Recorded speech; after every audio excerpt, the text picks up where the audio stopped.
last few months we've been studying about many women of the Bible. ನಾವು ಕಳೆದ ತಿಂಗಳಿನಿಂದ ನಾವು ಸತ್ಯವೇದದಲ್ಲಿರ್ತಕ್ಕಂಥ ಅನೇಕ ಮಹಿಳೆಯರ ಕುರಿತಾಗಿ ನಾವು ಕಲಿಯುತ್ತಾ ಬಂದಿದ್ದೇವೆ. Some of it is for our learning, some of us for our warning. ಕೆಲವು ಸ್ತ್ರೀಯರಿಂದ ನಾವು ಕಲಿಯುತ್ತೇವೆ, ಕೆಲವು ಸ್ತ್ರೀಯರಿಂದ ನಾವು ಎಚ್ಚರಿಕೆಯನ್ನು ಪಡೆಯುವಂತವರಾಗಿದ್ದೇವೆ. Last week we concluded with that amazing woman of faith, Ruth, a Moabite, who God lifted her to a high position. ಕಳೆದ ವಾರ ನಾವು ಮಾತನಾಡುವಾಗ ದೇವರಿಂದ ಉತ್ತುಂಗಕ್ಕೆ ಏರಿಸಲ್ಪಟ್ಟಂತ ಒಬ್ಬ ಮೋವಾಬ್ ಸ್ತ್ರೀಯ ಕುರಿತಾಗಿ, ರೂತಳ ಕುರಿತಾಗಿ ನಾವು ಕಲಿಯುತ್ತಾ ಬಂದೆವು. She was a woman of faith. ಆಕೆಯು ನಂಬಿಕೆಯ ಮಹಿಳೆಯಾಗಿದ್ದಳು. She came under the wings of the God of Israel.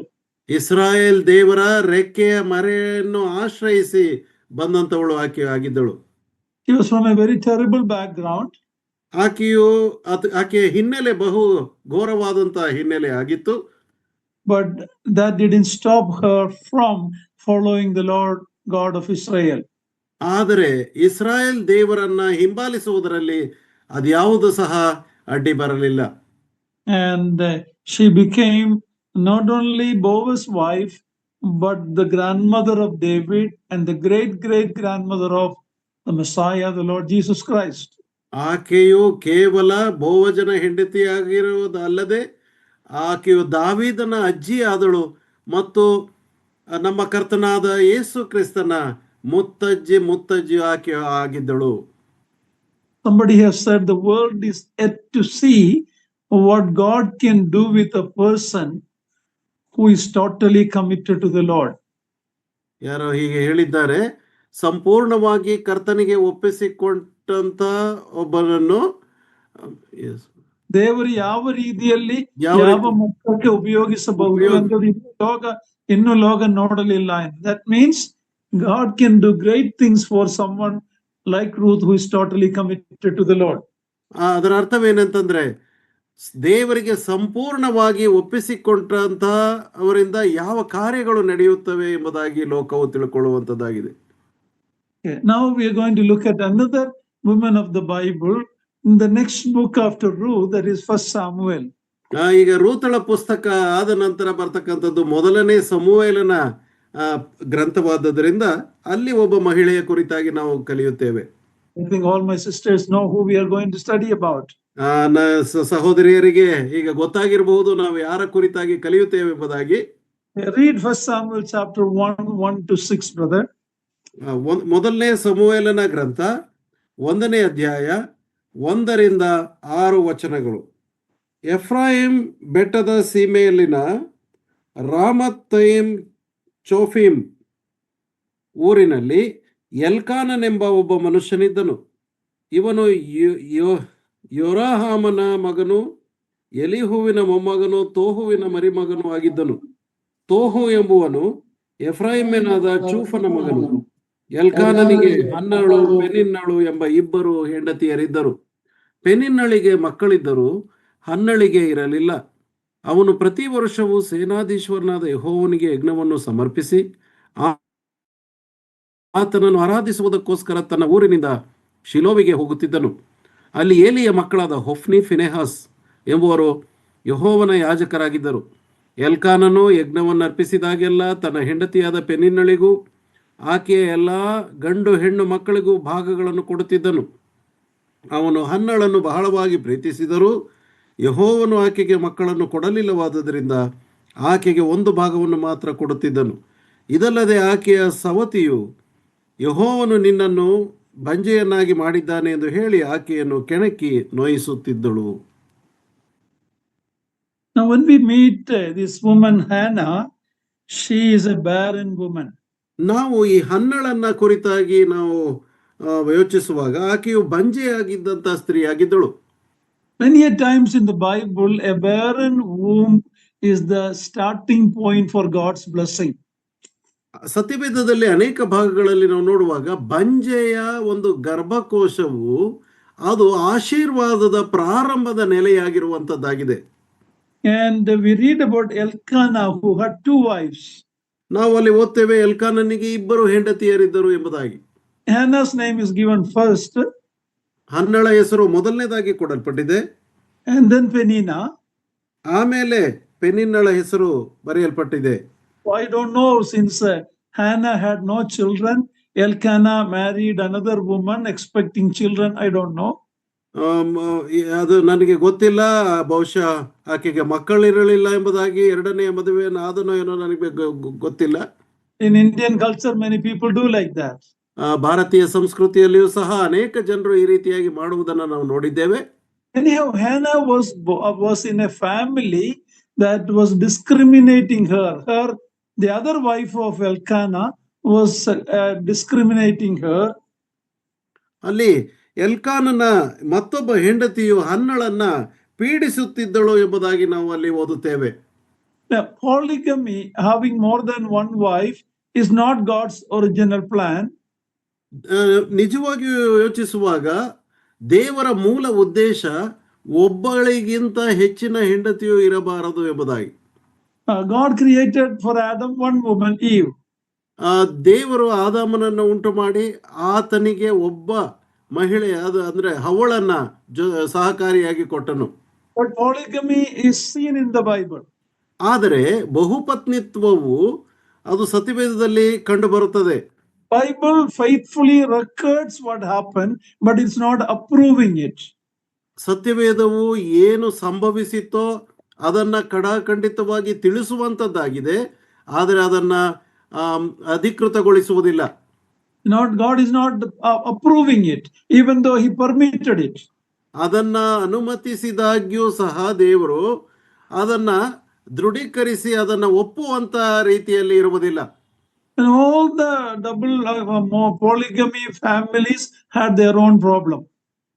ಎಲ್ಲಾ ಬಹುಪತ್ನಿತ್ವ ಹೊಂದಿದಂತ ಕುಟುಂಬಗಳು ತಮ್ಮದೇ ಆದಂತ ಸಮಸ್ಯೆಗಳನ್ನ ಎದುರಿಸುವುದನ್ನು ಸಹ ನಾವು ನೋಡ್ತೇವೆ. Hannah means grace. That's what the meaning of Hannah. ಹನ್ನಾ ಎಂಬಂತ ಹೆಸರಿನ ಅರ್ಥ ಕೃಪೆ ಎಂಬುದಾಗಿ. Even though that is her name, she is in a family where there is lot of sorrow and pain for her. ಆಕೆಯು ಆ ಹೆಸರಿನ ಅರ್ಥ ಹೊಂದಿದವಳಾಗಿದ್ದರೂ ಸಹ ಒಂದು ಕುಟುಂಬದಲ್ಲಿ ಇದ್ದಳು. ಅದು ಎಂಥ ಕುಟುಂಬವೆಂದರೆ ಅದು ದುಃಖದಿಂದ ಕೂಡಿದಂತ ಕುಟುಂಬ ಮತ್ತು ನೋವಿನಿಂದ ಕೂಡಿದಂತ ಕುಟುಂಬದಲ್ಲಿ ಆಕೆ ಇದ್ದಳು. The Jewish people believed that, as we read in Psalm 127, children are a blessing from God. ನಾವು ಕೀರ್ತನೆ 127ರಲ್ಲಿ ಓದುವ ಪ್ರಕಾರವಾಗಿ ಯಹೂದ್ಯರು ನಂಬಿದಂಥದ್ದು ಏನೆಂಬುದಾಗಿ ಹೇಳಿದರೆ ಮಕ್ಕಳು ದೇವರಿಂದ ಬಂದಂತ ಆಶೀರ್ವಾದ ಎಂಬುದಾಗಿ. In Israel, a barren woman was considered a disgrace and a curse. ಅದು ಇಸ್ರಾಯೇಲರಲ್ಲಿ ಒಬ್ಬ ಬಂಜೆಯಾದಂಥ ಸ್ತ್ರೀಯು ಆಕೆಯು ಅದು ಒಂದು ಶಾಪಗ್ರಸ್ತಳಾದಂಥ ಸ್ತ್ರೀ ಮಹಿಳೆ ಎಂಬುದಾಗಿ ಅವರು ಯೋಚಿಸ್ತಾ ಇದ್ದರು. Considered a disgrace. ಮತ್ತು ಆ ಕೃಪೆಯನ್ನು ಹೊಂದದೇ ಇರುವಂತ ಮಹಿಳೆ ಎಂಬುದಾಗಿಯೂ ಸಹ ಅವರು ತಿಳ್ಕೊಂಡವರಾಗಿದ್ದರು. None of our sisters need to feel like that. If God has not given you children, you can adopt, you can give a chance for another less fortunate. You don't need to feel the same way. ಈ ದಿನಮಾನಗಳಲ್ಲಿ ನಮ್ಮ ಸಹೋದರಿಯರು ಈ ರೀತಿಯಾಗಿ ಚಿಂತಿಸಬೇಕಾಗಿಲ್ಲ. ಯಾಕಂದ್ರೆ ಅನೇಕ ಅವಕಾಶಗಳಿದೆ. ಮಕ್ಕಳನ್ನ ದತ್ತು ತೆಗೆದುಕೊಂಡು ಸಾಕುವಂತ ಅವಕಾಶವೂ ಸಹ ನಮಗಿದೆ. So Peninnah was provoking Hannah. That's how we start Hannah's life. ಅದು ಹನ್ನಳ ಜೀವಿತ ಈ ಪ್ರಕಾರವಾಗಿ ಪ್ರಾರಂಭವಾಗ್ತದೆ. ಹೇಗೆ ಎಂಬುದಾಗಿ ಹೇಳಿದ್ರೆ ಪೆನಿನ್ನಳು ಹನ್ನಳನ್ನ ನೋಯಿಸುತ್ತಿದ್ದಳು. Remember Rachel, Jacob's wife. Rachel was jealous of Leah when Leah had children. ನೆನಪಿಸಿಕೊಳ್ಳ್ರಿ, ಯಾಕೋಬನ ಹೆಂಡತಿಯಾದಂತ ರಾಹೇಲಳು ಲೇಯಳನ್ನ ಹಿಂಸಿಸುತ್ತಿದ್ದಳು. But that is even though Hannah's life is with pain, what did she do with that? ಹನ್ನಳ ಜೀವನ ನೋವಿನಿಂದ ಕೂಡಿದ್ದಾಗಿದ್ದರೂ ಸಹ ಆಕೆಯು ಏನು ಮಾಡುತ್ತಿದ್ದಳು ಎಂಬುದನ್ನು ನಾವು ನೋಡುತ್ತೇವೆ. Now we see that she had a very loving husband. ನಾವು ನೋಡ್ತೇವೆ ಆಕೆಗೆ ಇದ್ದಂತ ಗಂಡನು, ಆತನು ಬಹಳ ಪ್ರೀತಿಸುತ್ತಿದ್ದಂತ ಗಂಡನು, ಯಜಮಾನನು ಇದ್ದನು. Unlike many husbands who won't love a wife who has no children, this man told, read verse 8. ಮಕ್ಕಳಿಲ್ಲದಂತ ಬಂಜೆಯಾಗಿರುವಂತ ಸ್ತ್ರೀಯನ್ನ ಹಾಗೆ ಮಾಡುವ ರೀತಿಯಲ್ಲಿ ಈತನು ಮಾಡುತ್ತಾ ಇರಲಿಲ್ಲ. Read verse 8. 8ನೇ ವಚನ. ಆಗ ಆಕೆಯು ಗಂಡನಾದ ಎಲ್ಕಾನನು ಆಕೆಗೆ, ಹನ್ನ, ಏಕೆ ಅಳುತ್ತಿ? ಉಣ್ಣದಿರುವುದಕ್ಕೇನು ಕಾರಣ? ನೀನು ವ್ಯಸನ ಪಡುವುದೇಕೆ? ನಾನು ನಿನಗೆ 10 ಮಂದಿ ಮಕ್ಕಳಿಗಿಂತ ಹೆಚ್ಚಾಗಿದ್ದೇನಲ್ಲ ಅಂದನು. Oh, what a loving husband. He is telling to this wife, do I not, you have me. I am better than 10 husbands, isn't it? ನಾನು 10 ಮಂದಿ ಮಕ್ಕಳಿಗಿಂತ ಉತ್ತಮವಾಗಿ ಇದ್ದೇನೆ ಎಂಬುದಾಗಿ ಆತನು ಹೇಳುವಂತದನ್ನು ನೋಡ್ತೇವೆ. See, a husband cannot fully understand what the woman's pain is. So he's telling he cannot fully understand a woman's pain in not having a child. ಒಬ್ಬ ಗಂಡನಿಗೆ ಸಂಪೂರ್ಣವಾಗಿ ಒಬ್ಬ ಪತ್ನಿಯ ನೋವು, ಮಕ್ಕಳಿಲ್ಲದೆ ಇರುವ ಒಂದು ಪತ್ನಿಯ ಆ ದುಃಖ ಗಂಡನಿಗೆ ಅರ್ಥವಾಗುವುದಿಲ್ಲ. He is telling, I am there. Why do you need to worry? But that did not comfort her completely, even though she had such a good husband. ಅಂತ ಒಳ್ಳೆ ಪತಿ ಇದ್ದರೂ ಅವಳ ನೋವು ಅದರಿಂದ ಹೋಗಲಿಲ್ಲ. So now let's see, anybody else can read? Brother, 1ನೇ ಅಧ್ಯಾಯ 7ನೇ ವಚನ.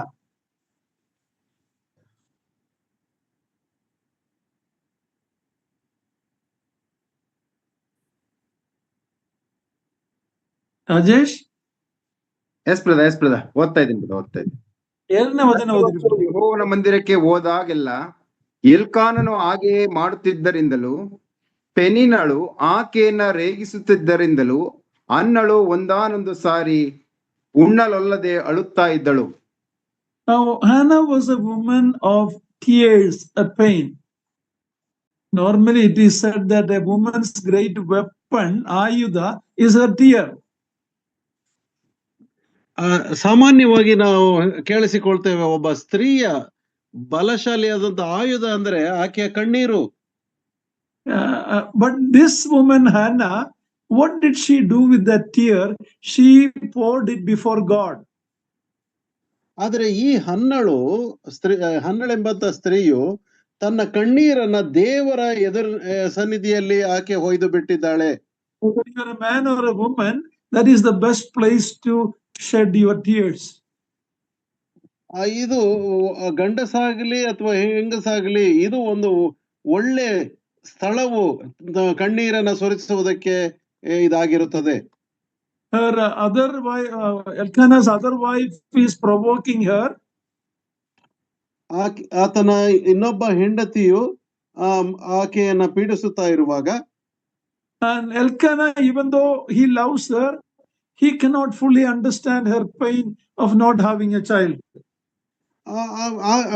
ಆಕೆಯನ್ನ ಗಂಡನಾದಂತ ಎಲ್ಕಾನನ್ನು ಪ್ರೀತಿಸುತ್ತಿದ್ದರೂ ಸಹ ಆತನು ಮಕ್ಕಳಿಲ್ಲದ ಕಾರಣ ಏನು ಮಾಡ್ಲಿಕ್ಕೆ ಸಾಧ್ಯವಾಗ್ತಾ ಇರಲಿಲ್ಲ.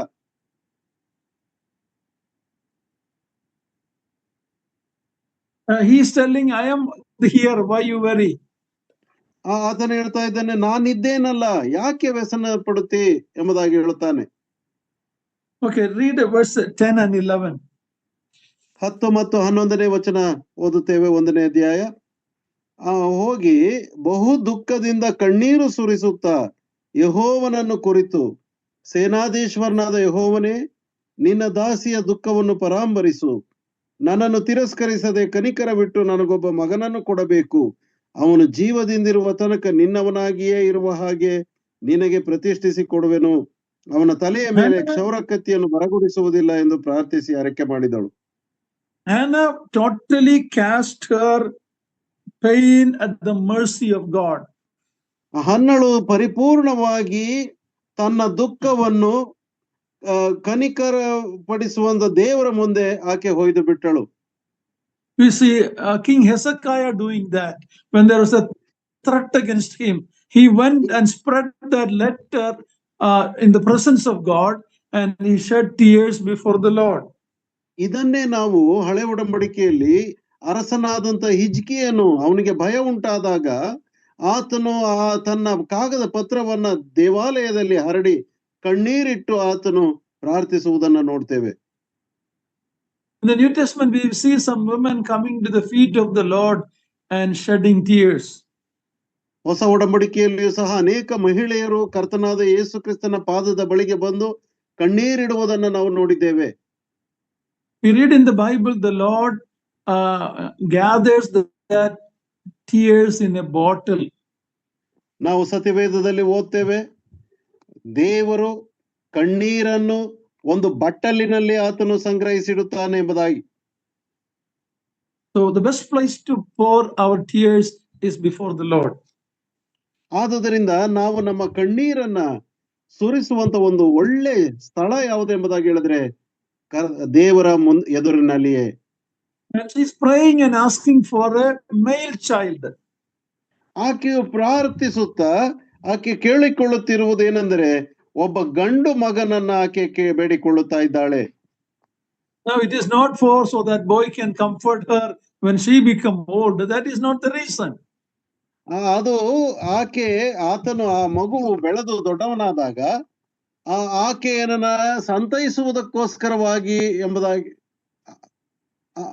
ಆತನು ಬೆಳೆದು ದೊಡ್ಡವನಾದಾಗ ಆಕೆಯನ್ನು ಸಂತೈಸುವುದಕ್ಕೋಸ್ಕರವಾಗಿ ಅಲ್ಲ. That is what we normally expect from our children. ಅದನ್ನೇ ನಾವು they get a job and whenever old, take care of us. ನಾವು ಅದನ್ನೇ ನಮ್ಮ ಮಕ್ಕಳಿಂದ ನಾವು ಅಪೇಕ್ಷಿಸುತ್ತೇವಲ್ಲವೇ? ಅವರು ಬೆಳೆದು ದೊಡ್ಡವರಾದಾಗ ನಮ್ಮನ್ನು ಆಧರಿಸಿ ನಮ್ಮನ್ನು ಸಂತೈಸಬೇಕೆಂಬುದಾಗಿ ನಮ್ಮ ಇಚ್ಛೆ ಆಗಿರುತ್ತದೆ. That was not Hannah's reason for asking for a male child. ಇದು ಹನ್ನಳ ವಿಜ್ಞಾಪನೆ, ಅದಕ್ಕೋಸ್ಕರವಾಗಿ ಒಂದು ಗಂಡು ಮಗುವನ್ನ ಆಕೆ ಕೇಳಿಕೊಳ್ಳುತ್ತಾ ಇಲ್ಲ. When we look at the circumstance at that time, Eli's children were wicked children, and in Judges, this is at the end of the Judges time, we read that there was no king. Everyone did what was right in his own eyes. That was the background of the time when she prayed for this male child. ಈ ಹನ್ನಳು ಪ್ರಾರ್ಥನೆ ಮಾಡುವಂತ ಸಂದರ್ಭ ಯಾವುದಾಗಿತ್ತು ಎಂಬುದಾಗಿ ಹೇಳಿದ್ರೆ, ನ್ಯಾಯಸ್ಥಾಪಕರ ಕಾಲದಲ್ಲಿ ಅರಸನಿಲ್ಲದೆ ಜನರು ತಮ್ಮ ಇಷ್ಟ ಬಂದ ಹಾಗೆ ನಡ್ಕೊಳ್ಳುತ್ತಾ ಇದ್ದರು. ಅಂತ ಒಂದು ಸಂದರ್ಭದಲ್ಲಿ ಈಕೆಯು ಪ್ರಾರ್ಥನೆಯನ್ನ ಮಾಡುವಂತವಳಾಗಿದ್ದಾಳೆ. And the priest Eli and his sons were wicked sons. ಮತ್ತು ಏಲಿ ಮತ್ತು ಆತನ ಮಕ್ಕಳು ಅವರು ಬಹು ದುಷ್ಟರಾಗಿದ್ದರು ಎಂಬುದಾಗಿ ನಾವು ಓದುತ್ತೇವೆ. In other words, in Israel there is no proper leadership. ಇನ್ನೊಂದು ಮಾತಿನಲ್ಲಿ ಹೇಳುವಾಗ ಇಸ್ರಾಯೇಲರಲ್ಲಿ ಸರಿಯಾದ ನಾಯಕರಿರಲಿಲ್ಲ. That is why she is asking for a son, that she can give him back to God to be a proper leader in Israel. ಅದಕ್ಕೋಸ್ಕರವಾಗಿ ಆಕೆ ಒಬ್ಬ ಗಂಡು ಮಗನನ್ನ ಕೇಳಿಕೊಳ್ಳುತ್ತಾ ಇದ್ದಾಳೆ. ಅದು ಹೇಗೆ ಅಂದ್ರೆ ದೇವರಿಗೋಸ್ಕರವಾಗಿ ಒಬ್ಬ ಒಳ್ಳೆ ಪುರುಷನನ್ನ ಒದಗಿಸುವುದಕ್ಕೋಸ್ಕರವಾಗಿ. To be a leader in Israel in a time when men failed. ಅಲ್ಲಿ ಇಸ್ರಾಯೇಲ್ರ ಪುರುಷರಲ್ಲಿ ಎಲ್ಲರೂ ಸೋತು ಹೋಗಿದ್ದಂತ ಸಂದರ್ಭದಲ್ಲಿ ಈಕೆಯು ಅಂತ ಒಂದು ಗಂಡು ಮಗುವನ್ನ ಆಕೆಯು ಕೇಳಿಕೊಳ್ಳುತ್ತಾ ಇದ್ದಾಳೆ. How many of us parents have such a desire that our children may be for God's glory? Let them go to God's work. Let them honor God. Do we have such desire? ಎಷ್ಟು ಮಂದಿ ಮಹಿಳೆಯರಾದಂತ ನಮ್ಮಲ್ಲಿ ಇಂಥ ಒಂದು ಆಶೆ ಉಂಟೋ? ದೇವರ ಒಂದು ಸೇವೆಗೋಸ್ಕರವಾಗಿ ಅಥವಾ ಯಾರು ಇಲ್ಲದೆ ಇರುವಾಗ ನನ್ನ ಮಗನು ಈ ರೀತಿಯಾಗಿ ಮಾಡ್ಲಿ ಎಂಬಂತ ಆಶೆ ಎಷ್ಟು ಮಂದಿಗೆ ಉಂಟು? Read verse 12 to 14. 12ರಿಂದ 14ನೇ ವಚನದವರೆಗೆ. ಆಕೆಯು ಬಲು ಹೊತ್ತಿನವರೆಗೆ ಯೆಹೋವನ ಮುಂದೆ ಪ್ರಾರ್ಥನೆ ಮಾಡುತ್ತಿರುವಾಗ ಏಲಿಯು ಆಕೆಯ ಬಾಯನ್ನೇ ನೋಡುತ್ತಿದ್ದನು. ಆಕೆಯು ಹೃದಯದಲ್ಲಿ ಪ್ರಾರ್ಥಿಸುತ್ತಿದ್ದರಿಂದ ತುಟಿಗಳು ಮಾತ್ರ ಅಲ್ಲಾಡುತ್ತಿದ್ದವು, ಶಬ್ದ ಕೇಳಿಸಲಿಲ್ಲ. ಆದುದರಿಂದ ಆಕೆಯು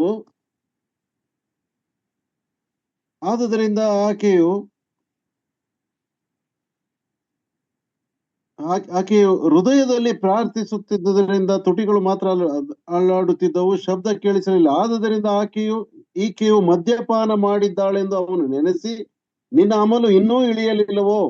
ದ್ರಾಕ್ಷಾರಸದ ಮತ್ತು ನಿನ್ನನ್ನು ಬಿಟ್ಟು ಹೋಗಲಿ ಅಂದನು. Now not only her Elkanah's other wife Penina is provoking her. Husband cannot fully understand, and she went to the Lord's presence, and the man who was supposed to help her misunderstood her.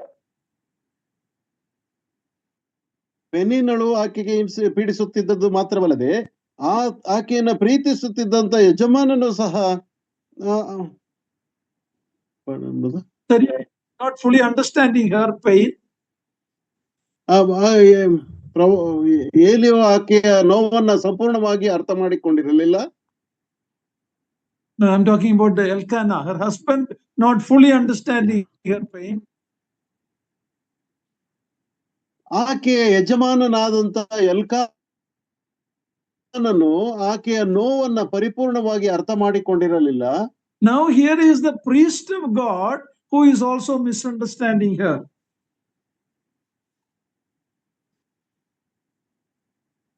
ಇಲ್ಲಿ ಪ್ರವಾದಿಯಾದಂತಹ ಯಾಜಕನಾದಂತಹ ಏಲಿಯು ಸಹ ಈಕೆಯ ನೋವನ್ನ ಸಂಪೂರ್ಣವಾಗಿ ಅರ್ಥ ಮಾಡಿಕೊಂಡವನ ಆಗಿರಲಿಲ್ಲ. This man cannot differentiate between a drunkard person and a praying woman. He cannot distinguish. ಈ ಮನುಷ್ಯನಿಗೆ ಪ್ರಾರ್ಥಿಸುವಂತ ಮಹಿಳೆಗೂ ಒಬ್ಬ ಕುಡಿದು ಮತ್ತಳಾಗಿರುವವಳಿಗೂ ವ್ಯತ್ಯಾಸವೇ ಕಂಡು ಹಿಡಿಯಲಾರದಂತ ಸ್ಥಿತಿ ಆತನಲ್ಲಿತ್ತು. Now what would we have done if we were in Hannah's place? ಅಕಸ್ಮಾತ್ ಆಗಿ ನಾವು ಹನ್ನಳ ಸ್ಥಾನದಲ್ಲಿ ಇದ್ದಿದ್ರೆ ನಾವೇನ್ ಮಾಡ್ತಾ ಇದ್ದೆವು? We would have argued or fought with the priest or the leaders of the church, but look at her humility. Read verse 15 and 16. ನಾವು ಅಂತವರಾಗಿದ್ದಿದ್ರೆ ನಾವು ಆ ಒಂದು ನಾಯಕರ ಮೇಲೆ ಎಗರಿ ಬೀಳುತ್ತಾ ಇದ್ದೆವು. ಆದ್ರೆ ಆಕೆ ಏನ್ ಮಾಡಿದಳು ಎಂಬುದಾಗಿ 15 ಮತ್ತು 16ನೇ ವಚನದಲ್ಲಿ ನೋಡ್ರಿ. ಅದಕ್ಕೆ ಹನ್ನಳು, ಸ್ವಾಮಿ, ದ್ರಾಕ್ಷಾರಸವನ್ನಾದರೂ ಬೇರೆ ಯಾವ ಮದ್ಯವನ್ನಾದರೂ ಕುಡಿದವಳಲ್ಲ. ನನ್ನ ಮಸಿಯಾದ ನನ್ನನ್ನು ಅಯೋಗ್ಯಳೆಂದು ನೆನೆಸಬೇಡ, ಮಾಡಿಕೊಳ್ಳುತ್ತಿದ್ದೆನು ಎಂದು ಹೇಳಿದಳು. Even to such a man as Eli, her response is humble and respectful. ಆ ಏಲಿ ಅಂತ ಮನುಷ್ಯನಿಗೂ ಸಹ ಆಕೆಯ ಒಂದು ಬೇಡಿಕೆಯು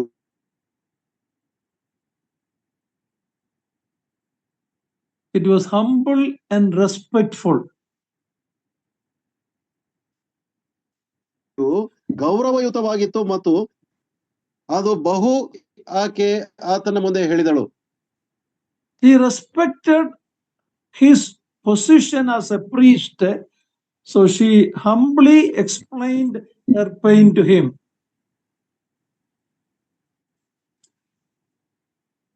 ಏಲಿಯ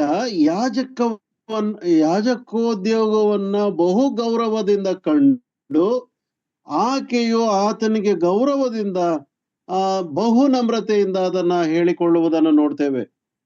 If your church elders made some mistake, how would we respond? ಸಭೆಯ ಹಿರಿಯರು ಅಕಸ್ಮಾತ್ ಆಗಿ ಈ ರೀತಿಯಾಗಿ ಮಾಡುವುದಾದ್ರೆ ನಾವು ಹೇಗೆ ನಡ್ಕೊಳ್ಳುತ್ತೇವೆ?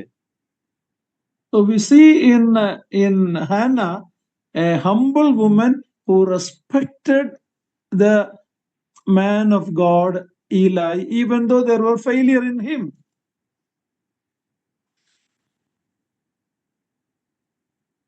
ಏಲಿ ಆತನು ಯಾಜಕನಾಗಿದ್ದು ಆತನಲ್ಲಿ ಅನೇಕ ಬಲಹೀನತೆಗಳು ಇದ್ದರೂ ಸಹ ಹನ್ನಳು ಆತನನ್ನ ಗೌರವದಿಂದ ಕಂಡು ಆತನ ಮುಂದೆ ತನ್ನ ಭಿನ್ನಹವನ್ನ ಹೇಳಿಕೊಂಡದ್ದನ್ನ ನಾವು ನೋಡ್ತೇವೆ. Respect those who are in leadership in spite of maybe their failures.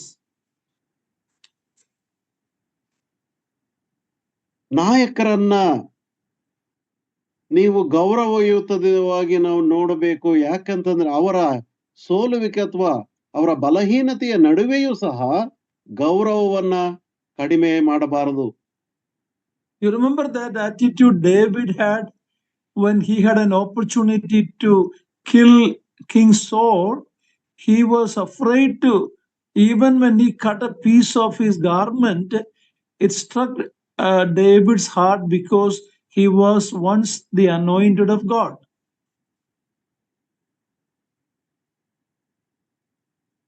ದಾವಿದ ಮತ್ತು ಸೌಲರ ಒಂದು ಘಟನೆಯಲ್ಲಿ ನೀವು ಜ್ಞಾಪಿಸಿಕೊಳ್ಳಬಹುದು. ಅಲ್ಲಿ ಸೌಲನು ದೇವರಿಂದ ಅಭಿಷಿಕ್ತನಾದಂತ ಸೌಲನ ಉಡುಪಿನ ಆ ಕೊನೆಯ ಅಂಚನ್ನ ಕತ್ತರಿಸಿದ್ದರಿಂದ ಎಷ್ಟು ಮನೋವ್ಯತೆ ವೇದನೆಯನ್ನ ಪಟ್ಟನು ಎಂಬುದನ್ನ ನಾವು ನೋಡ್ತೇವೆ. We need to learn, whether you are brother or sister, we need to learn to respect those in leadership in spite of their failures. ಆದುದರಿಂದ ಪ್ರಿಯ ಸಹೋದರ ಸಹೋದರಿಯರೇ, ಆ ನಾಯಕರ ಬಲಹೀನತೆಯ ನಡುವೆಯೂ ಸಹ, ಅವರ ಸೋಲುವಿಕೆಯ ನಡುವೆಯೂ ಸಹ ಅವರನ್ನ ಗೌರವಿಸಬೇಕಾದದ್ದು ನಮ್ಮ ಕರ್ತವ್ಯವಾಗಿದೆ. Hannah corrected Eli's wrong understanding by her humble and respectful character. ಹನ್ನಳು ತನ್ನ ನಮ್ರತೆಯ ದೀನತೆಯ ಒಂದು ಗುಣಲಕ್ಷಣದಿಂದ ತಪ್ಪಾಗಿ ಅರ್ಥ ಮಾಡಿಕೊಂಡಿದ್ದಂತ ಏಲಿಯನ್ನು ಆತನಿಗೆ ತನ್ನ ಬಿನ್ನಹವನ್ನ ಹೇಳಿಕೊಂಡಳು. We also see her silent prayer. Her heart was pouring out her pain before God. Only her lips moved. There's no voice heard. ಅಲ್ಲಿ ಆಕೆಯು ತನ್ನ ಪ್ರಾರ್ಥನೆ, ಹೃದಯದಲ್ಲಿ ಪ್ರಾರ್ಥನೆ ಮಾಡುತ್ತಿದ್ದರಿಂದ ಆಕೆಯ ತುಟಿಗಳು ಮಾತ್ರ ಅಲ್ಲಾಡುತ್ತಿದ್ದವೆ ಹೊರತು ಶಬ್ದ ಬರುತ್ತಾ ಇರಲಿಲ್ಲ. That is a great example for the sisters in our assemblies who are not allowed by God to preach or teach or to lead in worship. But remember, it is coming from your heart and it is heard by God.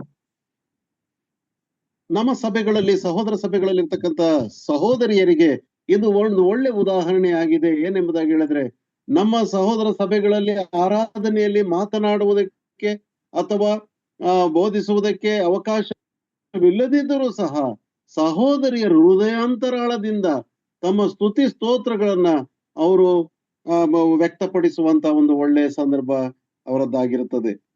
You don't need to feel bad that you're not given opportunity to audibly talk or share in the worship.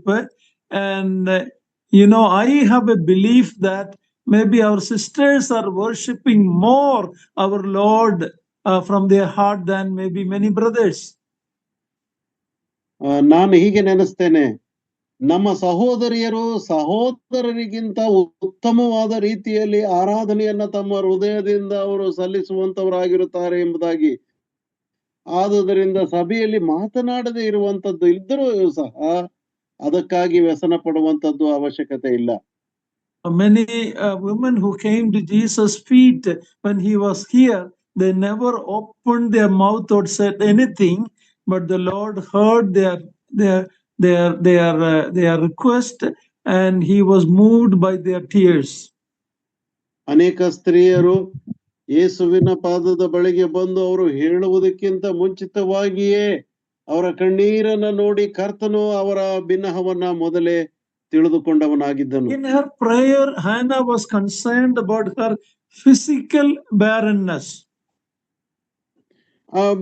ಆಕೆಯ ಪ್ರಾರ್ಥನೆಯಲ್ಲಿ ಹನ್ನಳು ಆಕೆಯ ಶಾರೀರಿಕವಾದಂತಹ ಬಂಜೆತನವನ್ನ ವ್ಯಕ್ತಪಡಿಸುತ್ತಾ ಇದ್ದಳು.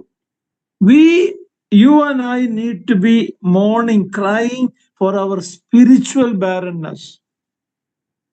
ನಾನು ಮತ್ತು ನೀವು ಆತನ ಸನ್ನಿಧಿಯಲ್ಲಿ ನಾವು ನಮ್ಮ ಆತ್ಮೀಕವಾದಂತ ಬಂಜೆತನಕ್ಕೋಸ್ಕರವಾಗಿ ಅಳುವಂತವರಾಗಿರಬೇಕು. We need to cry to God for our lack of interest in spiritual things in our midst. ನಮ್ಮ ಮಧ್ಯದಲ್ಲಿ ದೇವರ ಕುರಿತಾಗಿರ್ತಕ್ಕಂಥ ಆತ್ಮಿಕವಾದಂತ ಬಲಹೀನತೆಗಳಿಗೋಸ್ಕರವಾಗಿ, ಹಿನ್ನಡೆಗೋಸ್ಕರವಾಗಿ ನಾವು ದೇವರ ಮುಂದೆ ನಾವು ಅಳುತ್ತಾ ಪ್ರಾರ್ಥಿಸುವಂತವರಾಗಿರಬೇಕು. Hannah in humbleness explained with respect to Eli. Eli understood And he said in verse 17, go in peace. May the God of Israel grant your petition that you have asked of him. Verse 17. ಯಾವಾಗ ಹನ್ನಳು ಬಹು ನಮ್ರತೆಯಿಂದ ದೀನತೆಯಿಂದ ಏಲಿಯ ಮುಂದೆ ತನ್ನ ದುಃಖವನ್ನ ಹೇಳಿಕೊಂಡಳೋ, ಆಗ 17ನೇ ವಚನದಲ್ಲಿ ಏಲಿಯು ಆಕೆಗೆ, ಸಮಾಧಾನದಿಂದ ಹೋಗು, ಇಸ್ರಾಯೇಲ್ ದೇವರು ನಿನ್ನ ಪ್ರಾರ್ಥನೆಯನ್ನು ನೆರವೇರಿಸಲಿ ಎಂದು ಹೇಳಿ ಕಳುಹಿಸಿದನು. Verse 18, we see another character of Hannah. 18ನೇ ವಚನದಲ್ಲಿ ಹನ್ನಳ ಮತ್ತೊಂದು ಗುಣಲಕ್ಷಣವನ್ನ ನಾವು ನೋಡ್ತೇವೆ. Read 18.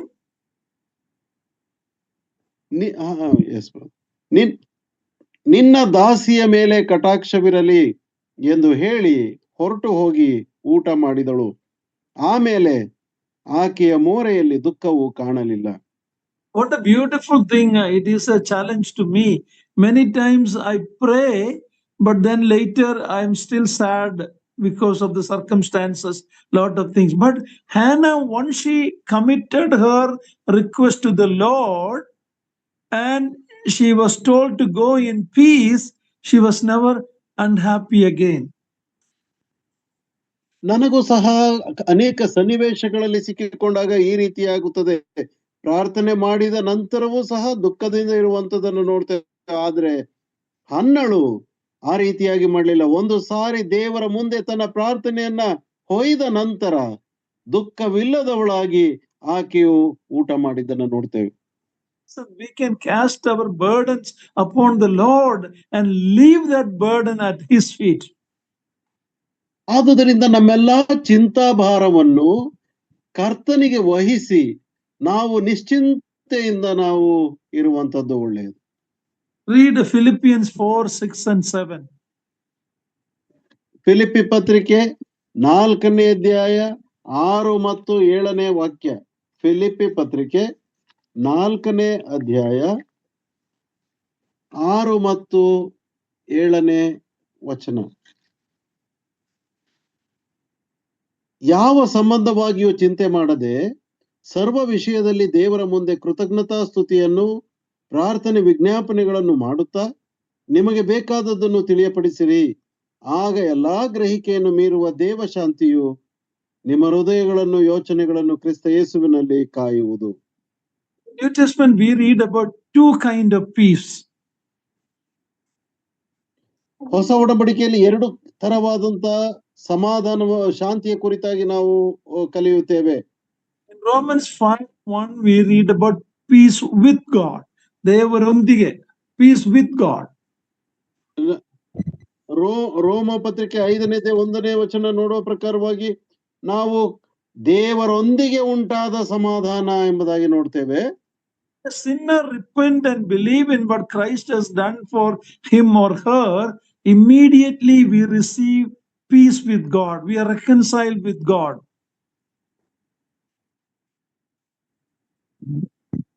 ಒಬ್ಬ ಪುರುಷನೇ ಆಗಲಿ ಸ್ತ್ರೀ ಆಗಲಿ ಒಬ್ಬ ಪಾಪಿಯು ತಾನು ಪಾಪ ಮಾಡಿದ್ದೆ ಎಂಬುದಾಗಿ ಅರಿಕೆ ಮಾಡಿ ಕರ್ತನಾದ ಯೇಸು ಕ್ರಿಸ್ತನ ಮೇಲೆ ನಂಬಿಕೆ ಇಟ್ಟ ತಕ್ಷಣವೇ ದೇವರೊಂದಿಗೆ ಉಂಟಾದ ಸಮಾಧಾನದಲ್ಲಿ ಸೇರುವಂತವರಾಗಿರುತ್ತೇವೆ.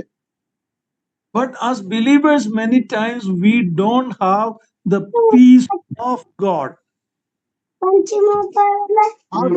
ವಿಶ್ವಾಸಿಗಳಾಗಿ ನಾವು ಅನೇಕ ಬಾರಿ ಈ ದೇವರೊಂದಿಗಿನ ಸಮಾಧಾನವನ್ನ ನಾವು ಹೊಂದಿರುವಂತವರಾಗಿರುವುದಿಲ್ಲ.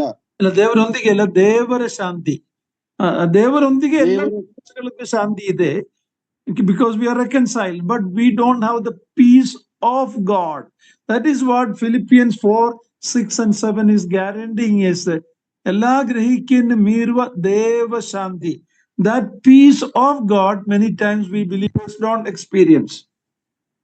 ನಾವು ವಿಶ್ವಾಸಿಗಳಾಗಿ ಅನೇಕ ಬಾರಿ ನಾವು ಈ ದೇವ ಶಾಂತಿಯನ್ನು ಹೊಂದದೆ ಇರುವಂತವರಾಗಿರುತ್ತೇವೆ. What is the reason? We worry.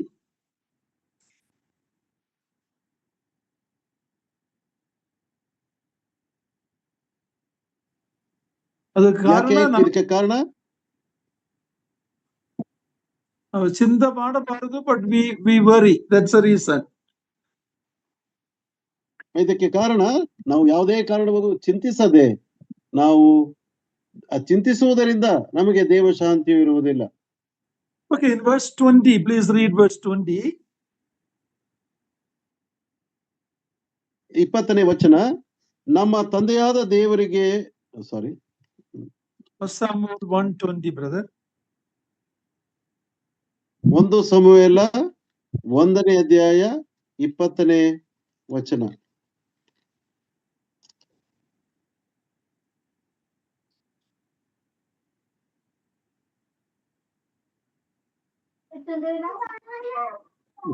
ಒಬ್ಬ ಗರ್ಭಿಣಿಯ ಯೆಹೋವನ ಅನುಗ್ರಹದಿಂದ ಗರ್ಭಿಣಿಯಾಗಿ ದಿನ ತುಂಬಿದ ಮೇಲೆ ಒಬ್ಬ ಮಗನನ್ನು ಹೆತ್ತಳು. ಯೆಹೋವನನ್ನು ಬೇಡಿ ಪಡಕೊಂಡೆನೆಂದು ಹೇಳಿ ಆ ಮಗನಿಗೆ ಸಮುವೇಲನೆಂದು ಹೆಸರಿಟ್ಟಳು. In verse 20, we read about the birth of Samuel. 20ನೇ ವಚನದಲ್ಲಿ ಸಮುವೇಲನ ಹುಟ್ಟುವಿಕೆಯ ಕುರಿತಾಗಿ ನಾವು ಓದುತ್ತಾ ಇದ್ದೇವೆ. God heard her request and asked of God. That's the name Samuel. ಸಮುವೇಲನ ಹೆಸರಿನ ಅರ್ಥ ದೇವರನ್ನು ಕೇಳಿ ಪಡಕೊಂಡಿದ್ದೇನೆ ಎಂಬುದಾಗಿ. Samua means heard, El means God, El Shaddai, El is God, and Samua means heard by God. ಸಾಮುವ ಎಂಬುದಾಗಿ ಹೇಳಿದ್ರೆ ಕೇಳಿಸಿಕೊಳ್ಳುವಂಥದ್ದು ಎಂಬುದಾಗಿ, ಏಲ್ ಎಂಬುದಾಗಿ ಹೇಳಿದ್ರೆ ದೇವರು ಎಂಬುದಾಗಿ ಅರ್ಥ ಕೊಡುತ್ತದೆ. Now let's read verse 21 and 22.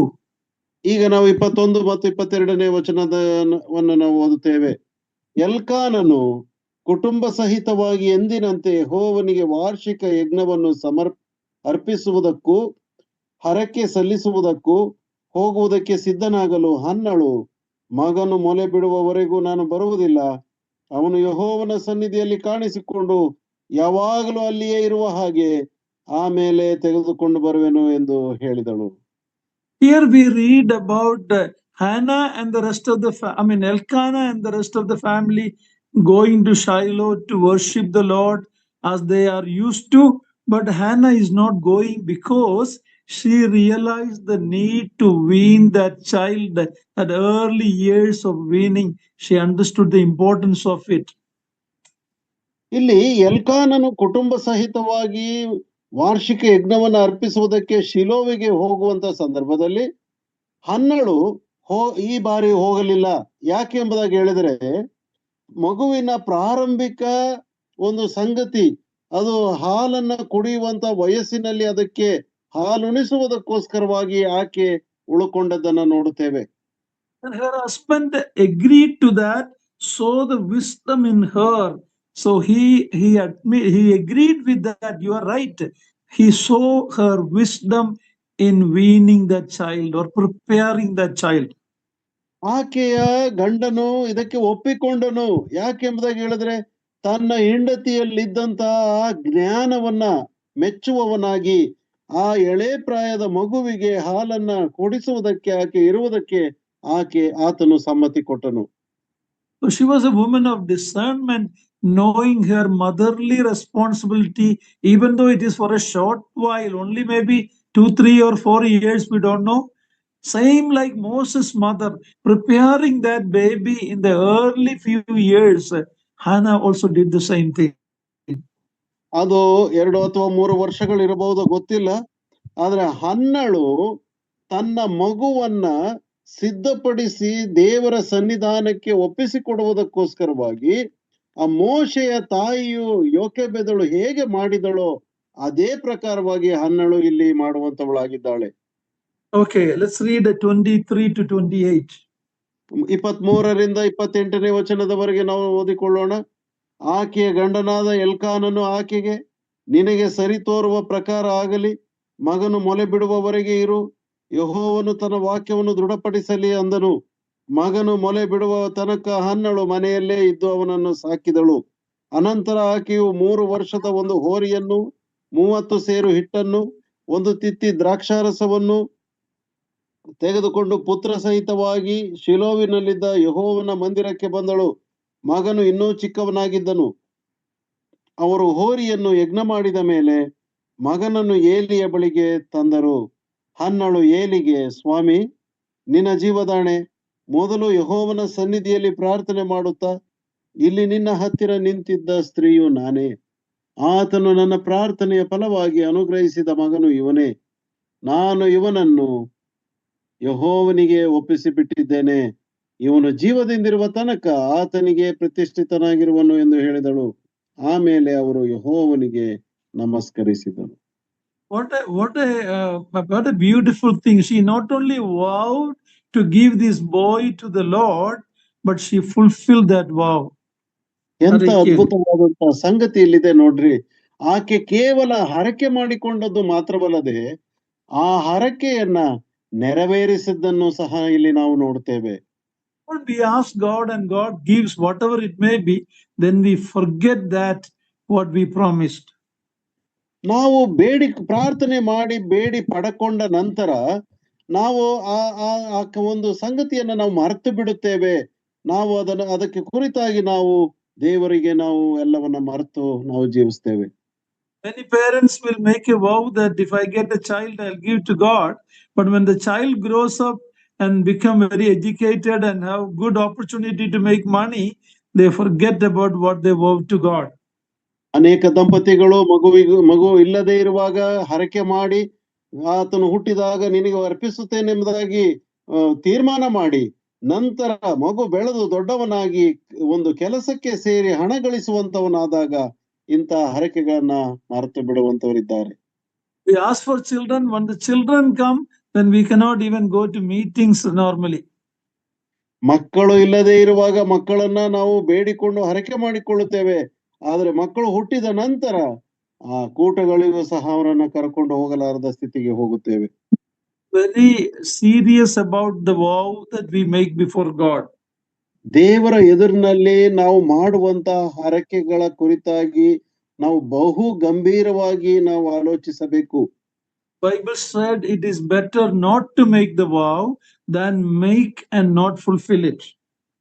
ದೇವರ ವಾಕ್ಯವು ಹೇಳುತ್ತದೆ, ನೀನು ಹರಕೆ ಹೊತ್ತು ಅದನ್ನು ತೀರಿಸಲಾಗದಿದ್ದರೆ ಹರಕೆ ಮಾಡಿಕೊಳ್ಳದೆ ಇರುವುದೇ ವಾಸಿ ಎಂಬುದಾಗಿ ಹೇಳುತ್ತದೆ.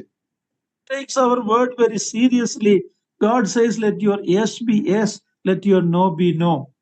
ದೇವರ ವಾಕ್ಯವು ಬಹಳ ಸ್ಪಷ್ಟವಾಗಿ ಹೇಳ್ತದೆ, ನಿನ್ನ ಉತ್ತರವು ಅದು ಹೌದು ಎಂದಿದ್ದರೆ ಹೌದು ಎನ್ನಬೇಕು, ಇಲ್ಲ ಎಂದಿದ್ದರೆ ಇಲ್ಲ ಎಂದೇ ಹೇಳಬೇಕು ಎಂಬುದಾಗಿ.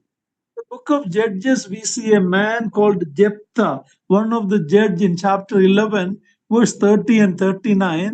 Before going to defeat the enemy, he made a vow that whatever comes from my house when I come back victorious, God, if you give me victory, that will I sacrifice to God. ನ್ಯಾಯಸ್ಥಾಪಕರ ಪುಸ್ತಕ 11ನೇ ಅಧ್ಯಾಯ 33 ವಚನದಲ್ಲಿ ನಾವು ನೋಡ್ತೇವೆ, ಒಬ್ಬ ಪುರುಷನು, ಆತನ ಹೆಸರು ಯೆಪ್ತಾಹನು ಎಂಬುದಾಗಿ, ಆತನು ಯುದ್ಧಕ್ಕೆ ಹೋಗುವುದಕ್ಕಿಂತ ಮುಂಚಿತವಾಗಿ ಆತನು ಒಂದು ಹರಕೆಯನ್ನು ಮಾಡಿಕೊಂಡನು. ದೇವರೇ, ನೀನು ನನಗೆ ಜಯವನ್ನು ಕೊಡು, ನಾನು ಜಯಿಸಿ ಬರುವಾಗ ನನ್ನ ಮನೆಯಲ್ಲಿ ಎದುರುಗೊಳ್ಳುವಂತ ಪ್ರಾಣಿಯನ್ನು ನಾನು ವಧಿಸಿ ನಿನಗೆ ಯಜ್ಞ ಅರ್ಪಿಸುತ್ತೇನೆ ಎಂಬುದಾಗಿ. Victory, when he came back, he saw it was his only daughter who was coming out from the house to meet him. ಅದೇ ಪ್ರಕಾರವಾಗಿ ಆತನು ಯುದ್ಧದಲ್ಲಿ ಜಯ ಹೊಂದಿ ಬರುವಾಗ ಆತನ ಮನೆಯಲ್ಲಿದ್ದಂತ ಆತನ ಒಬ್ಬಳೇ ಮಗಳು ಆತನ ಎದುರಾಗಿ ಬಂದಳು. What a painful thing it was for him to fulfill that vow. And even his daughter said, Father, you have made the vow, keep it. ಎಂತ ದುಃಖಕರವಾದಂತ ಸಂಗತಿ ಆತನ ಜೀವಿತದಲ್ಲಿ ಪ್ರಿಯರೇ. ಆತನು ಹರಕೆ ಮಾಡಿಕೊಂಡ ಪ್ರಕಾರವಾಗಿ ಆತನ ಎದುರಿಗೆ ಬಂದದ್ದು ಆತನ ಒಬ್ಬಳೆಯ ಮಗಳು. ಆಕೆಯೂ ಸಹ ಹೇಳುತ್ತಾಳೆ, ಅಪ್ಪ ನೀನು ಹರಕೆ ಹೊತ್ತಿದ್ದಿ, ಅದನ್ನ ತೀರಿಸು ಎಂಬುದಾಗಿ. Now we don't know exactly what happened. There are some people think that he sacrificed her, which I doubt, but she remained without marriage for the rest of her life. That means his generation stopped with that. He had no other boy or girl, yet he fulfilled that vow. What? I mean, that means his family was going to end. There's no other son, and she never married. That is what I believe. And that means his generation stopped with that. in spite of that difficult situation, he kept his vow. ನೋಡ್ರಿ, ಆಕೆಯನ್ನ ಬಲಿ ಕೊಟ್ಟನೋ ಇಲ್ವೋ ನನಗೆ ಗೊತ್ತಿಲ್ಲ. ಯಾಕಂತಂದ್ರೆ ಆಕೆಯು ವಿವಾಹವಾಗದೆ ಕನ್ಯಾವಸ್ಥೆಯಲ್ಲಿ ಆಕೆ ನಿಂತು ಬಿಟ್ಟಳು ಎಂಬುದಾಗಿ ನಾನು ಭಾವಿಸ್ತೇನೆ. ಯಾಕಂತಂದ್ರೆ ಆ ಒಂದು ಸ್ಥಿತಿಯಲ್ಲಿ ಆಕೆಯು ವಿವಾಹವಾಗಲಿಲ್ಲ ಮತ್ತು ಮಕ್ಕಳಾಗಲಿಲ್ಲ. ಬಹುಶಃ ಯೆಫ್ತಾಹನ ಸಂತಾನವು ಮುಂದುವರಿಯಲೇ ಇಲ್ಲ, ಅಲ್ಲಿಗೆ ನಿಂತು ಹೋಯಿತು. ಆದರೂ ಸಹ ಹರಕೆಯನ್ನ ಈಡೇರಿಸುವಲ್ಲಿ ಅವರು ಎಷ್ಟು ಬದ್ಧರಾಗಿದ್ದರು ಎಂಬುದಾಗಿ ನಾವು ಆಲೋಚಿಸ್ತೇವೆ. Made a very rash, quick vow. He should have thought, but since that vow came out from his mouth, he and his daughter were particular that keep the vow. ಯೆಫ್ತಾಹನು ಬಹುಶಃ ಆತುರದಿಂದ ಆತನು ಹರಕೆ ಮಾಡಿದವನಾಗಿರಬಹುದು. ಆದರೂ ಸಹ ಆತನ ಬಾಯಿಂದ ಹೊರಟು ಬಂದಂತಹ ಹರಕೆಯ ನಿಮಿತ್ತವಾಗಿ ಆತನು ಆತನ ಮಗಳು ಅದಕ್ಕೆ ಬದ್ಧರಾಗಿ ನಿಂತರು. Dear brothers and sisters, let us be very careful what comes out of our mouth. ನನ್ನ ಪ್ರಿಯ ಸಹೋದರ ಸಹೋದರಿಯರೇ, ನಾವು ಎಚ್ಚರಿಕೆಯಿಂದ ನಾವಿರೋಣ. ನಮ್ಮ ಬಾಯಿಂದ ಬರುವಂತ ಮಾತು ಎಂತದ್ದಾಗಿರುತ್ತದೆ ಎಂಬುದಾಗಿ ನಾವು ಎಚ್ಚರದಿಂದಿರೋಣ. Believers say things and they don't keep it. Even keeping the time, we many times say, but we don't keep it. ಅನೇಕ ವಿಶ್ವಾಸಿಗಳಾದಂತ ನಾವು ಒಪ್ಪಿಕೊಂಡಂತಹ ಒಂದು ಸಂಗತಿಗೆ ನಾವು ಬದ್ಧರಾಗಿರುವುದಿಲ್ಲ. ಕೆಲವು ಸಾರಿ ನಮ್ಮ ಸಮಯವನ್ನು ಸಹ ನಾವು ಒಪ್ಪಿಸಿಕೊಡದೇ ಇರುವಂತ God's promises are yes, and we should also be very careful with keeping our vows. ದೇವರ ವಾಗ್ದಾನಗಳು ಅದು ಹೌದಾದರೆ ಹೌದಾಗಿರುತ್ತದೆ.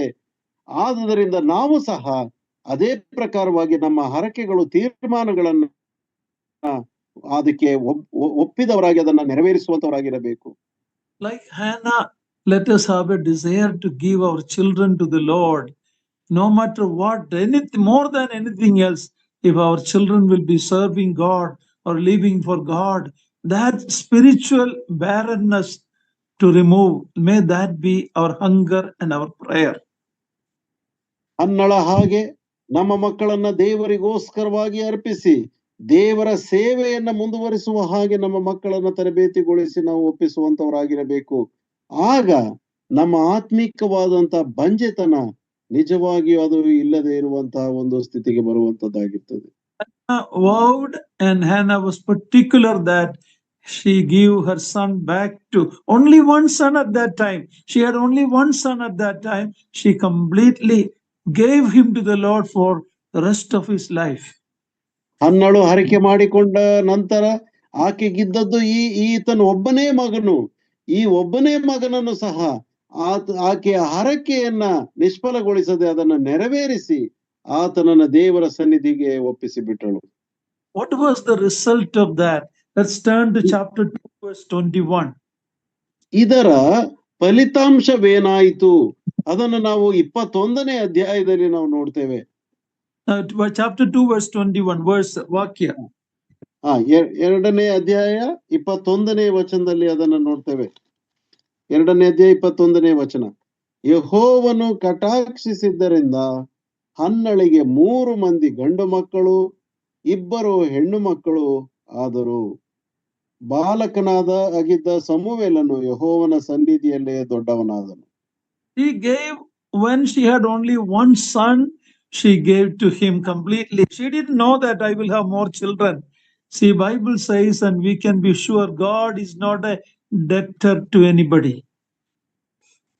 ಸತ್ಯವೇದವು ಹೇಳ್ತದೆ ಯೆಹೋವನೆಂದಿಗೂ ಸಹ ಸಾಲಗಾರನಲ್ಲ ಎಂಬುದಾಗಿ. ಅಲ್ಲಿ ನಾವು ನೋಡ್ತೇವೆ ಹನ್ನಳು ಒಬ್ಬನೇ ಮಗನಿರುವಾಗ ಆಕೆ ತೀರ್ಮಾನ ಮಾಡಿದ್ದು ಆತನನ್ನ ಯೆಹೋವನ ಸನ್ನಿಧಿಗೆ ಒಪ್ಪಿಸ್ತೇನೆ ಎಂಬುದಾಗಿ. ಆ ನಂತರದಲ್ಲಿ ದೇವರು ಆಕೆಗೆ ಮಕ್ಕಳನ್ನು ಕೊಟ್ಟನು. And whatever we give to God is like a loan to God, and that will have the best payback. ಬೇರೆ ಯಾರಿಗೂ ಕೊಡುವುದಕ್ಕಿಂತ ಹೆಚ್ಚಾಗಿ if we give to God our very best, God will prove himself not a debt. ಯಾರಿಗೂ ಸಾಲಗಾರನಲ್ಲ. He will prove himself faithful and he will bless you much more than what you can receive. ನಮ್ಮಲ್ಲಿರುವಂತ ಉತ್ತಮವಾದದ್ದನ್ನ ದೇವರಿಗೆ ಅರ್ಪಿಸಿ ಕೊಡುವಾಗ ದೇವರೆಂದಿಗೂ ಸಾಲಗಾರನಾಗಿರುವುದಿಲ್ಲ. ಆತನು ಅತ್ಯಧಿಕವಾಗಿ ಅದನ್ನ ನಮಗೆ 2ರಷ್ಟು ಆತನು ಹೆಚ್ಚಾಗಿ ನೀಡುವಂತವನಾಗಿರುತ್ತಾನೆ ಹೊರತು ಆತನು ತಡೆದಿರುವವನಾಗಿರುವುದಿಲ್ಲ. We are afraid to give our best to God, thinking we will be losers if we give that. ಆದರೆ ನಮ್ಮ ಬಲಹೀನತೆ ಏನೆಂಬುದಾಗಿ ಹೇಳಿದ್ರೆ, ನಾವು ಉತ್ತಮವಾದದ್ದನ್ನ ದೇವರಿಗೆ ಕೊಡುವುದಿಲ್ಲ. ಯಾಕಂದ್ರೆ ಇದು ನಮ್ಮಿಂದ ಕಳ್ಕೊಳ್ಳುತ್ತೇವಲ್ಲ ಎಂಬಂತ ಆಲೋಚನೆಯಲ್ಲಿ, ಹಾಗಾಗಿ ನಾವು ದೇವರಿಗೆ ಕೊಡುವಂತವರಾಗಿರುವುದಿಲ್ಲ. Now the rest of the time we will read chapter 2. It is called the Song of Thanksgiving of Hannah, song or prayer or song or thanksgiving of Hannah. ನಾವು ಉಳಿದಂತ ಸಮಯದಲ್ಲಿ 2ನೇ ಅಧ್ಯಾಯವನ್ನ ನಾವು ಓದುತ್ತೇವೆ. ಅದರಲ್ಲಿ ಹನ್ನಳು ಕೃತಜ್ಞತೆ ಉಳ್ಳವಳಾಗಿ ಸ್ತೋತ್ರ ಅಥವಾ ಸ್ತೋತ್ರದ ವಿಜ್ಞಾಪನೆಯಲ್ಲಿ ಸಲ್ಲಿಸುವಂತವಳಾಗಿದ್ದಾಳೆ. Her devotedness to God in this thanksgiving song is in contrast to the depravity of Eli's family. ಏಲಿಯಲ್ಲಿ ಇದ್ದಂತ ಕೊರತೆ, ಏಲಿ ಆ ಕುಟುಂಬದಲ್ಲಿ ಕಂಡು ಬರದಂತ ಸ್ಥಿತಿಯನ್ನ ಹನ್ನಳು ಈ ಒಂದು ಅಧ್ಯಾಯದಲ್ಲಿ ತನ್ನ ಹಾಡಿನ ಮೂಲಕವಾಗಿ ಸ್ತುತಿಯನ್ನ ಸಲ್ಲಿಸುವಂತದನ್ನ ನಾವು ಇಲ್ಲಿ ನೋಡ್ತೇವೆ. It is coming out from a heart. Brother, read chapter 2, verse 1 to 10. ನಾವು ಆ ಒಂದು ಮೊದಲನೇ ಸಮುವೇಲನ ಗ್ರಂಥ 2ನೇ ಅಧ್ಯಾಯ 1ರಿಂದ 10ನೇ ವಚನದವರೆಗೆ ನಾವು ಓದುವಂತವರಾಗಿದ್ದೇವೆ. ಹನ್ನಳ ವಿಜ್ಞಾಪನೆ. ನನ್ನ ಹೃದಯವು ಯೆಹೋವನಲ್ಲಿ ಉಲ್ಲಾಸಿಸುತ್ತದೆ, ನನ್ನ ಕೊಂಬು ಯೆಹೋವನಿಂದ ಎತ್ತಲ್ಪಟ್ಟಿದೆ. ಶತ್ರುಗಳ ಮುಂದೆ ನನ್ನ ಬಾಯಿ ತೆರೆದಿರುವುದು, ನಿನ್ನ ರಕ್ಷಣೆಯಲ್ಲಿ ಆನಂದಿಸುತ್ತೇನೆ. ಯೆಹೋವನಂತ ಪರಿಶುದ್ಧನು ಇಲ್ಲವೇ ಇಲ್ಲ, ನಿನ್ನ ಹೊರತು ದೇವರು ಯಾರು? ನಮ್ಮ ದೇವರೇ ಅಸಮಾನವಾದ ಆಶ್ರಯ ದುರ್ಗವು. ಇನ್ನು ಮುಂದೆ ಹಮ್ಮಿನಿಂದ ನುಡಿಯಬೇಡಿರಿ, ಸೊಕ್ಕಿನ ಮಾತು ನಿಮ್ಮ ಬಾಯಿಂದ ಹೊರಡದಿರಲಿ. ದೇವರಾದ ಯೆಹೋವನು ಸರ್ವಜ್ಞನು, ಆತನು ಮನುಷ್ಯರ ಕ್ರಿಯೆಗಳನ್ನು ತೂಗುವನು. ಶೂರರ ಬಿಲ್ಲುಗಳು ಮುರಿಯಲ್ಪಡುತ್ತವೆ, ಎಡವಿದವರು ಶೌರ್ಯವೆಂಬ ನಡುಕಟ್ಟನ್ನು ಬಿಗಿದಿದ್ದಾರೆ. ಹೊಟ್ಟೆ ತುಂಬಾ ಉಣ್ಣುತ್ತಿದ್ದವರು ಅನ್ನಕ್ಕೋಸ್ಕರ ಕೂಲಿ ಮಾಡುತ್ತಾರೆ, ಹಸಿವುಗೊಂಡವರು ಉಂಡು ಸುಖದಿಂದಿರುತ್ತಾರೆ. ಬಂಜೆಯು 7 ಮಂದಿ ಮಕ್ಕಳನ್ನು ಹೆರುವಳು, ಮಕ್ಕಳುಳ್ಳವಳು ದಿಕ್ಕಿಲ್ಲದೆ ಹೋಗುವಳು. ಯೆಹೋವನೇ ಸಾಯಿಸುವವನು, ಬದುಕಿಸುವವನು, ಪಾತಾಳದಲ್ಲಿ ದೋಬುವವನು, ಮೇಲಕ್ಕೆ ಬರಮಾಡುವವನು ಆತನೇ. ಬಡತನ ಸಿರಿತನಗಳನ್ನು ಕೊಡುವವನು, ತಗ್ಗಿಸುವವನು, ಹೆಚ್ಚಿಸುವವನು ಯೆಹೋವನೇ. ಆತನು ದೀನನನ್ನು ಧೂಳಿಯಿಂದ ಎತ್ತಿ, ದರಿದ್ರನನ್ನು ತಿಪ್ಪೆಯಿಂದ ಎಬ್ಬಿಸಿ, ಪ್ರಭುಗಳೊಂದಿಗೆ ಕುಳ್ಳಿರಿಸಿ, ಅವನಿಗೆ ಮಹಿಮಾಸನವನ್ನು ಬಾಧ್ಯತೆಯಾಗಿ ಅನುಗ್ರಹಿಸುವವನಾಗಿದ್ದಾನೆ. ಭೂಮಿಯ ಆಧಾರ ಸ್ತಂಭಗಳು ಯೆಹೋವನವೇ, ಆತನೇ ಅವುಗಳ ಮೇಲೆ ಭೂಮಂಡಲವನ್ನು ಸ್ಥಾಪಿಸಿದ್ದಾನೆ. ಆತನು ತನ್ನ ಭಕ್ತರ ಹೆಜ್ಜೆಗಳನ್ನು ಕಾಯುವನು. ದುಷ್ಟರ ಅಂಧಕಾರದಲ್ಲಿ ಮುಳುಗಿ ಮೌನ ಹೊಂದುವರು. ಬಾಹುಬಲದಿಂದಲೇ ಯಾವನು ಜಯ ಹೊಂದಲಾರನು. ಯೆಹೋವನ ವಿರೋಧಿಗಳು ಮುರಿಯಲ್ಪಡುತ್ತಾರೆ. ಆತನು ಆಕಾಶದಿಂದ ಅವರ ಮೇಲೆ ಗರ್ಜಿಸುತ್ತಾನೆ. ಯೆಹೋವನು ಭೂಮಿಯ ಕಡೆಯಲ್ಲಿರುವವರಿಗೂ ನ್ಯಾಯ ತೀರಿಸುವನು. ತಾನು ನೇಮಿಸಿದ ಅರಸನಿಗೆ ಬಲವನ್ನು ಅನುಗ್ರಹಿಸುವನು, ತನ್ನ ಅಭಿಷಿಕ್ತನ ಕೊಂಬನ್ನು ಉನ್ನತ ಮಾಡುವನು ಎಂಬುದು. There is a song of thanksgiving. This woman, Hannah, was a thankful woman. ಈ ಹನ್ನಳು ಕೃತಜ್ಞತೆಯುಳ್ಳವಳಾಗಿ ವಂದನೆಯನ್ನ ಅಥವಾ ಸ್ತೋತ್ರವನ್ನ ಅರ್ಪಿಸುವಂತ ಹಾಡು ಇದಾಗಿದೆ. This thankfulness is what is lacking today among believers. ವಿಶ್ವಾಸಿಗಳಲ್ಲಿ ಕೃತಜ್ಞತೆ ಅಥವಾ ಸ್ತೋತ್ರ ಸಲ್ಲಿಸುವಂತದ್ದು ಕೊರತೆಯಾಗಿ ಕಂಡು ಬರುವಂತದ್ದಾಗಿದೆ ಈ ದಿನಮಾನಗಳಲ್ಲಿ. Not in what God gave her, whether it be her husband or her son, but she rejoiced in the Lord, her Savior.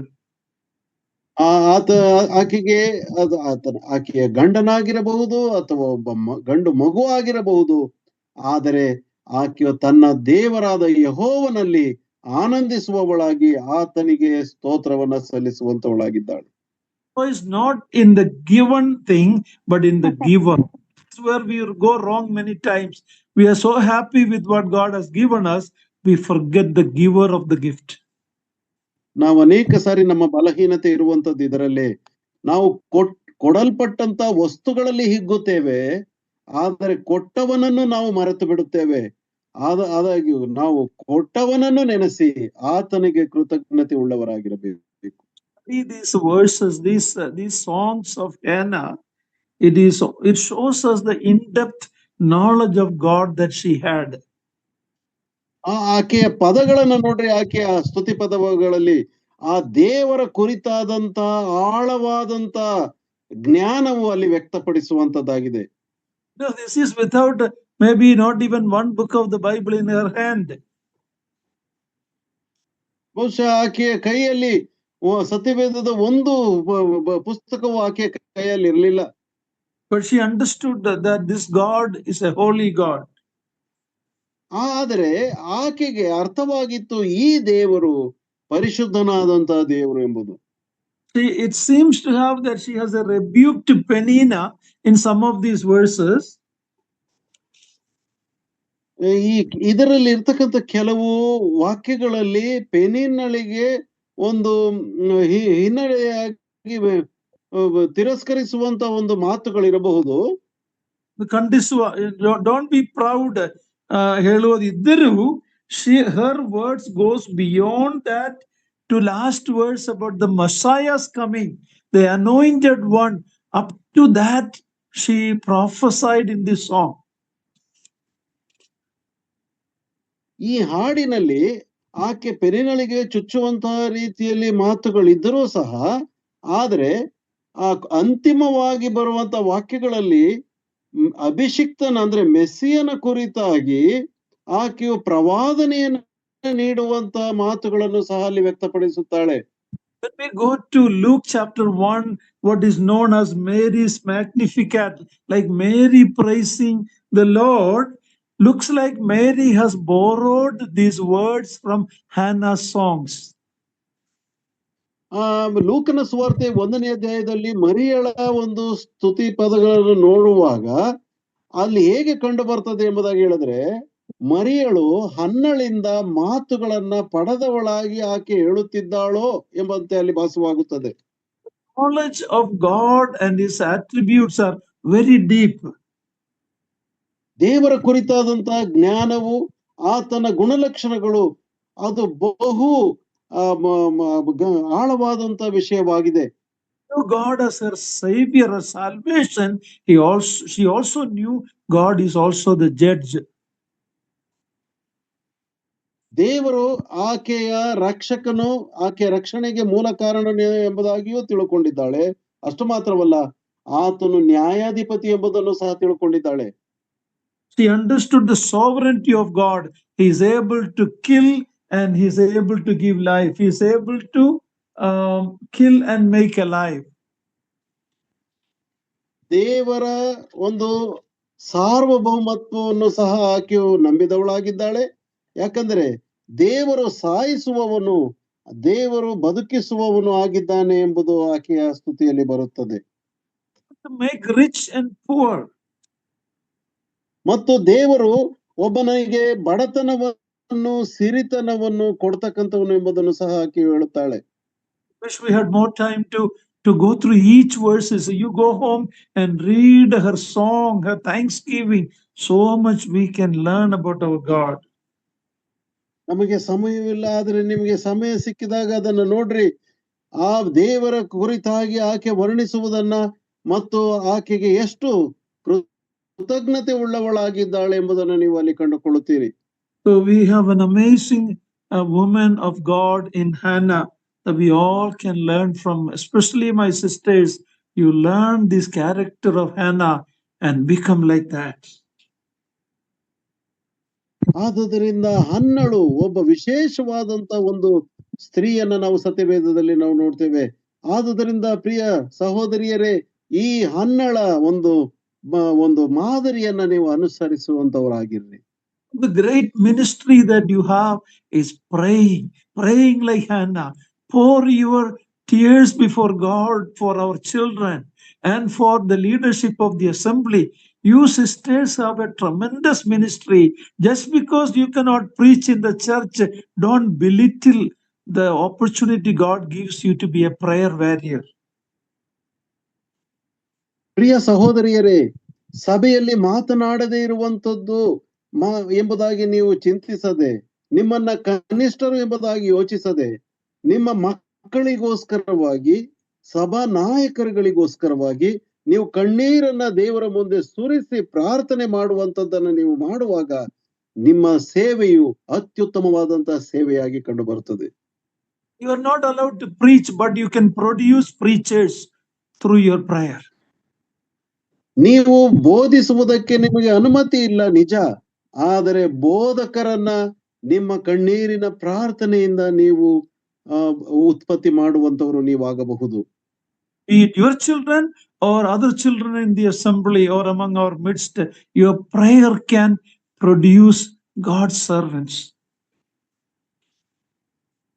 ಅದು ನಿಮ್ಮ ಮಕ್ಕಳೇ ಇರಬಹುದು ಅಥವಾ ನಿಮ್ಮ ಸಭೆಯಲ್ಲಿರ್ತಕ್ಕಂಥ ಬೇರೆಯವರ ಮಕ್ಕಳು ಆಗಬಹುದು. ನಿಮ್ಮ ಪ್ರಾರ್ಥನೆಯಿಂದ ದೇವರನ್ನ ಸೇವಿಸುವಂತ ಒಳ್ಳೆ ಬೋಧಕರನ್ನ ನೀವು ಎಬ್ಬಿಸಬಹುದು. May that be your desire in your life as you pour your tears before God. ನಿಮ್ಮ ಆಶೆಯು ಈ ರೀತಿಯಾಗಿರಲಿ. ದೇವರ ಮುಂದೆ ಕಣ್ಣೀರಿಟ್ಟು ಪ್ರಾರ್ಥಿಸುವುದರ ಮೂಲಕವಾಗಿ ಒಬ್ಬ ಉತ್ತಮ ಸೇವಕರನ್ನ ನೀವು ಉತ್ಪತ್ತಿ ಮಾಡಬಹುದು. The Moses' mother produced 3 leaders in Israel: Moses, Aaron, and Miriam. ಮೋಶೆಯ ತಾಯಿಯು ಪ್ರಾರ್ಥನೆ ಮಾಡಿ 3 ಉತ್ತಮವಾದಂತ ನಾಯಕರನ್ನ ಇಸ್ರಾಯೇಲರಲ್ಲಿ ಕೊಟ್ಟಳು. ಅವರು ಯಾರೆಂದರೆ ಮೋಶೆ, ಆರೋನನು ಮತ್ತು ಮಿರಿಯಾಮಳು ಆಗಿದ್ದರು. Hannah produced a Samuel, the last judge and the first prophet as we in that time.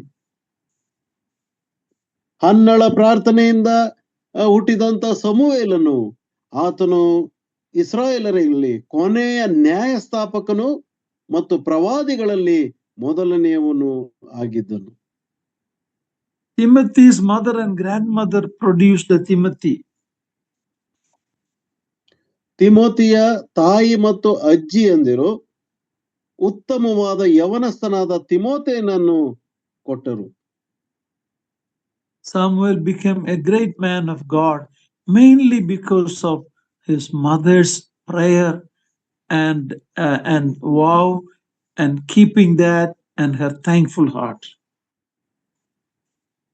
ಸಮುವೇಲನು ಆತನು ಮಹಾನಾಯಕನಾದನು, ಮಹಾ ವ್ಯಕ್ತಿಯಾದನು. ಯಾಕೆ ಎಂಬುದಾಗಿ ಯೋಚಿಸುವಾಗ ಹನ್ನಳ ಕಣ್ಣೀರಿನ ಪ್ರಾರ್ಥನೆಯ ನಿಮಿತ್ತವಾಗಿ ಮತ್ತು ಹರಕೆಯನ್ನು ಹೊತ್ತು ಅದನ್ನ ತೀರಿಸಿದ್ದ ಕಾರಣವಾಗಿ ಮಾತ್ರವಲ್ಲದೆ ಆಕೆಯ ಸ್ತೋತ್ರದ ಹೃದಯದಿಂದ ಕೂಡಿದವಳಾಗಿದ್ದರಿಂದ. God's name be glorified. We will continue, Lord willing, next week. ಕರ್ತನ ನಾಮಕ್ಕೆ ಮಹಿಮೆ ಉಂಟಾಗಲಿ. ಕರ್ತನ ಚಿತ್ತವಾದರೆ ನಾವು ಮುಂದಿನ ವಾರ ನಾವು ಮುಂದುವರಿಸುವುದಕ್ಕಿದ್ದೇವೆ.